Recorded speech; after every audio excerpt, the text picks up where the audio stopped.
What is the purpose of a shul, of a synagogue in Chutz La'aretz? I want to share with you an unbelievable insight into what a shul and a synagogue and a community center is all about in the diaspora, especially today.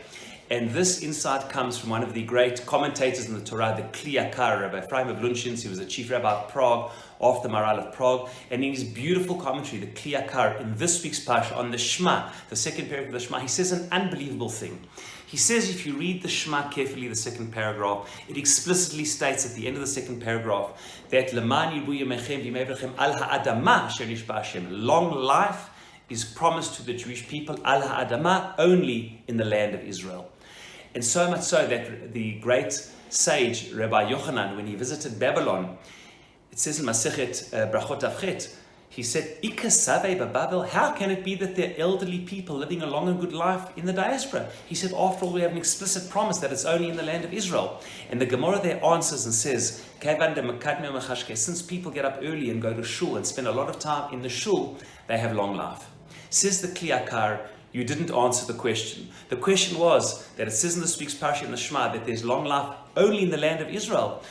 How can it be that in Chutz La'aretz people live long? And what was your answer? They go to Shul. Shkoich that they go to Shul. But the promise of long life is only in the land. And listen to this unbelievable words of the Kli Yakar. He says, from here you see that Admat Beit Knesset b'Chutz La'aretz, the very land of a Shul in Chutz La'aretz, Admat Eretz Yisrael, is the land of Israel itself. It is part of the land of Israel, because that's the reason why if you go into a shul, it's like you're in the land of Israel and you get long life. Amazingly, I saw that the Maharsha, one of the great Achronim, says exactly the same thing in the famous Gemara, which says that Atidin Batei Knesset Batei Midrashot, that says in the end of Masechet Megillah that in the future all the shuls and learning centers from Chutz La'aretz will come to Israel. And he says exactly the same thing. Why dafka the shuls? Because the shuls are part of Eretz Yisrael. How can we explain this? How is it that a shul specifically is part of Eretz Yisrael? Now listen to this amazing idea, how we can explain it today.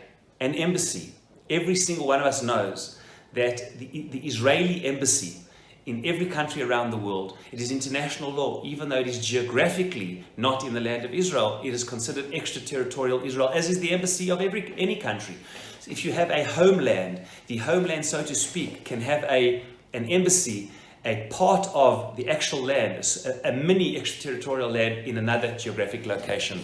So it seems this is the principle. A shul in Chutz La'aretz is a spiritual embassy. Just as the state of Israel has diplomatic, political embassies, every single shul is a mini Eretz Yisrael. It's supposed to be a spiritual embassy of the Jewish people. Not only a mikdash ma'at, not only a small sanctuary like the Beit HaMikdash, but a mini Eretz Yisrael. And how relevant it is today. Today we all know that so much of anti-Semitism is about anti-Zionism, severing the connection between the Jewish people and the land of Israel. And a shul, especially today, needs to be exactly the thing which brings them together. When you walk into a shul, you should feel a part of Eretz Yisrael, a part of the state of Israel. It should feel like an embassy. It should be connected to what happens in Israel. It should be praying for Israel.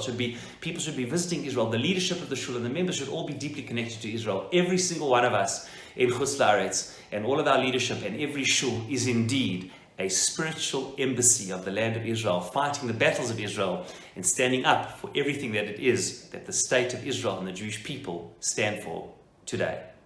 Shabbat Shalom.